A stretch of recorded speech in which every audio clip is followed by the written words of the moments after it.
We will stay the course. We will help this young Iraqi democracy succeed, and victory in Iraq will be a major ideological triumph in the struggle of the 21st century. In this battle, we have fought for the cause of liberty. Even after all that's happened, you can still find the administration's version of the war right here at the whitehouse.gov website, a kind of repository of alternative reality from the past 4 years, where white is black. The Iraqi regime continues to possess and conceal some of the most lethal weapons ever devised. Where down is up. The year 2005 will be recorded as a turning point in the history of Iraq, the history of the Middle East, and the history of freedom. Where the end is really the beginning. Major combat operations in Iraq have ended. In the Battle of Iraq, the United States and our allies have prevailed. Blame faulty intelligence, wishful thinking, or willful deception. It's the official record of how the United States has systematically sold and sustained an unwise and ultimately disastrous war. Because of you, our nation is more secure. Because of you, the tyrant has fallen and Iraq is free. Hello, I'm Bob McEwen. Welcome to the Fifth Estate. American presidents lie for many reasons. Richard Nixon did it during Watergate to try to save his presidency. Bill Clinton lied about Monica Lewinsky to try to salvage his reputation, maybe his marriage. But when presidents don't tell the truth about war, as has consistently been the case with George W. Bush, the public has every right to ask, are they lying to protect the country or lying to protect themselves? Since the U.S.-led invasion 4 years ago, here at the Fifth Estate, we've covered Iraq and the war on terror from virtually every angle. The military, the media, intelligence, politics, revealing aspects of the story that you didn't find anywhere else. Now, we'll put all of that together to reveal what was true, what was not, and how those false or misleading words and ideas have left Iraq, and arguably the world, far more dangerous places than they were before. And as we watch that same pattern emerge again, this time in White House statements about Iran, its support of terrorism, and its nuclear threat, it's worth considering how we got to where we are today, the lies that led to war. It all started with what seemed a simple statement. For America, 9/11 was more than a tragedy. It changed the way we look at the world. That soon became conventional wisdom.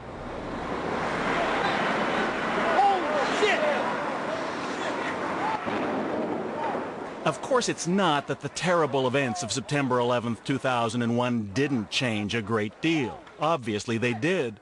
I can hear you!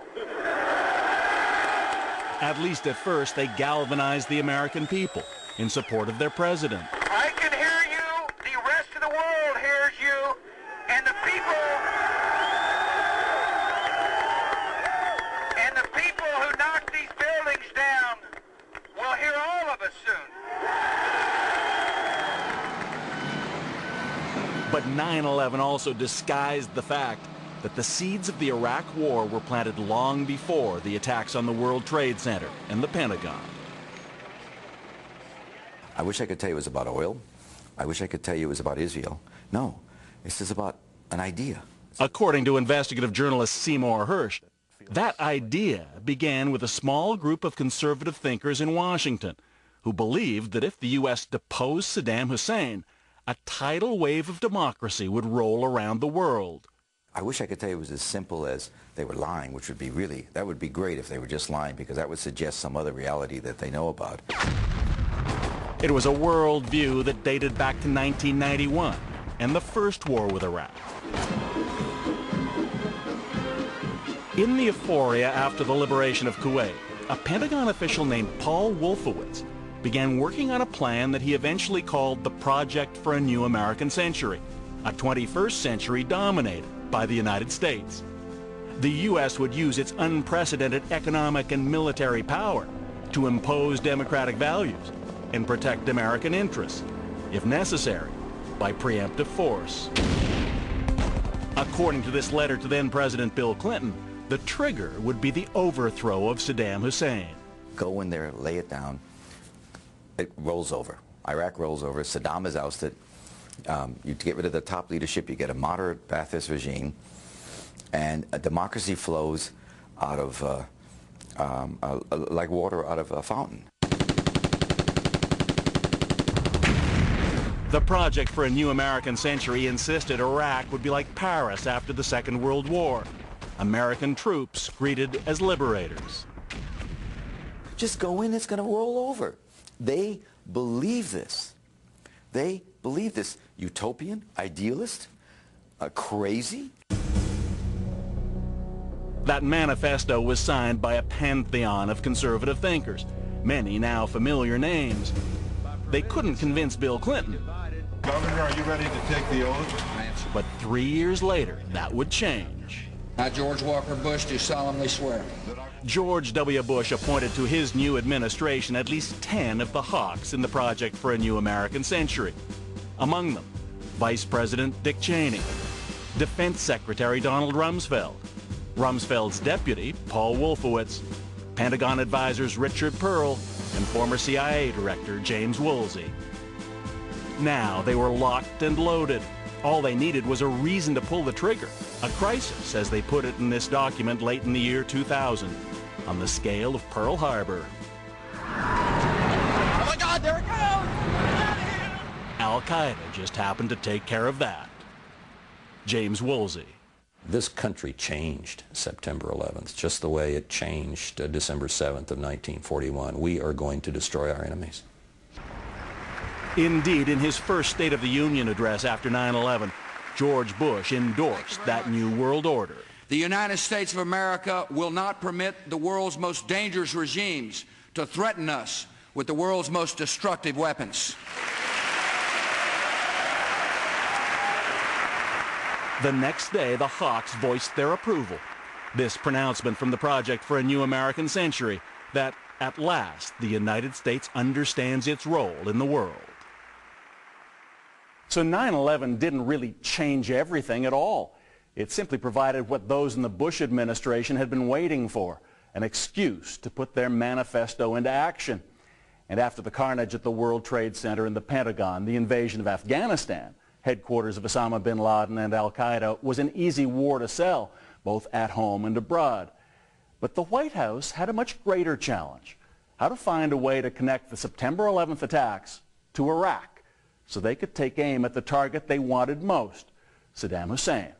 Any nation that continues to harbor or support terrorism will be regarded by the United States as a hostile regime. After the worst attacks ever on U.S. soil, George W. Bush set out not only to get even with Al-Qaeda and Osama bin Laden, but also to get Saddam. It would require a certain disregard for the truth. Do you believe that Saddam Hussein had connections to Al-Qaeda? There's no evidence that he had any connections at all. For 21 years, Robert Baer was a top CIA agent, mostly in the Middle East. After 9/11, he watched as the U.S. began to shift blame to Iraq.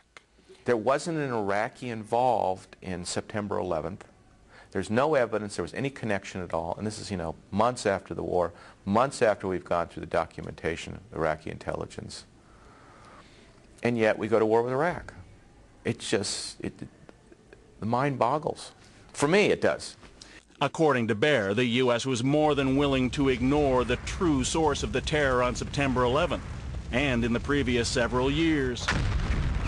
A bomb in Saudi Arabia kills 5 U.S. soldiers. 19 American soldiers die in another Saudi bombing at a U.S. military barracks. More than 200 perish when truck bombs devastate 2 U.S. embassies in Africa. A suicide explosion tears apart the USS Cole. 17 American sailors are killed. Though Osama bin Laden, from one of Saudi Arabia's most powerful families, was obviously responsible for most of those hundreds of deaths, U.S. intelligence effectively ignored the place that was his recruitment hotbed.